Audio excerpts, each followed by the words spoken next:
तो गाइस जैसा मैंने आपको लास्ट व्लॉग में बताया था कि हम वहाँ पहुँच गए थे। फिर ये डांस होता है, वहाँ बारिश भी हो रही थी। फिर उसके बाद सब जब थक जाते हैं तो ये जूस, ये मिठाई वगैरह रखी थी हम सब बारातियों के लिए। फिर उसके बाद हम ऊपर जाते हैं मेन स्टेज में, तो वहाँ पे दो शादियाँ थी। एक बारात मतलब गाँव में आ रही थी, और दूसरी बारात जो हम आए थे बेल से बिनाऊ। तो फिर उसके बाद हम सब लोग बैठ जाते हैं एक जगह पे सारे बाराती। तो ये रिवाज होता है कि जो जितने भी बाराती हैं उन लोगों की पिटाई लगती है और सबको लिफाफे मिलते हैं। तो ये सबकी पिटाई लगी थी। फिर उसके बाद हम बारातियों ने अपनी एक और प्रस्तुति दिखाई।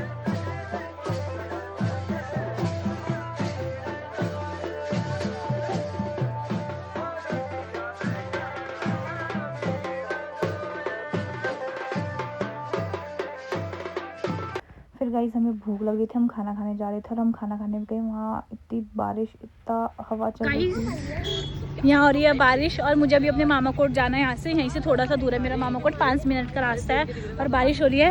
और जिनके साथ हम आए थे नितिन भाई, हम उनका वेट कर रहे हैं, वो गाड़ी लेके आ रहे हैं। तब तक हम यहाँ भीग रहे हैं सब। ये मेरे पीछे पलटन भी आ रही है, ठंडा लग रहा है। और गाइस जब तक हम इधर अपने मामा कोट जा रहे थे तब तक वहाँ जयमाला वगैरह हो गई थी। मैं उनसे कुछ रिकॉर्ड नहीं कर पाई।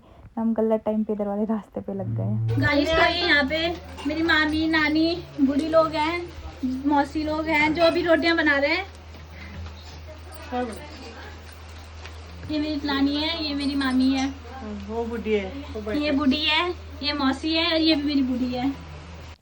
तो गाइस ये मेरे मामा नानी लोग बैठे हुए थे। तो मैं कम से कम 4 साल बाद अपने मामा कोट गई थी। मैं लास्ट अपने मामा की शादी में हुई थी, उसके बाद मैं अब आई हूँ, क्योंकि यहाँ पे भी आज शादी थी मेरे मामा की, दूसरे मामा की, और उनकी तो हमारे मामा मिठाई लगा रहे हैं जैसे फर्स्ट टाइम आ रहे हैं। मतलब ये लोग तो फर्स्ट टाइम आ रहे हैं, हम पहले भी आ रखे हैं।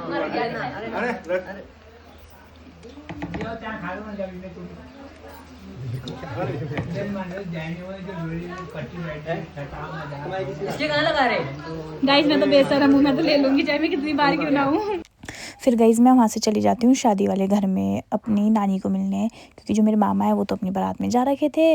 और फिर मैं उनके घर पे चली जाती हूँ, तो वहाँ पे मुझे नानी लोग सब मिलते हैं। तो मेरी मम्मी को अन्नू कहते हैं, तो वो सब मुझे कहने लगे आ गई अन्नू की बेटी, अन्नू की बेटी आ गई। फिर उन लोगों ने वहाँ पर भी मेरी मिठाई वगैरह लगाई, मुझे मिठाई का डब्बा भी दिया, जो मतलब मम्मी का था मैं लेके गई क्योंकि मम्मी तो आई नहीं थी। फिर अपने मामा कोट से मिठाई लेके, पैसे लेके, लिफाफे लेके मैं चली जाती हूँ उधर को बिनाऊ। तो गाइस जब हम वहाँ पहुँचते हैं तो हम जयमाला वगैरह तो देख नहीं पाए, ना फेरे वगैरह। तो हमने लास्ट में यही देखा जब भाई भाभी की मांग बढ़ रहे थे। फिर हम वहाँ से चले जाते हैं बेल के लिए, और आपसे मिलते हैं नेक्स्ट व्लॉग में, नेक्स्ट पार्ट में। So stay tuned for next part.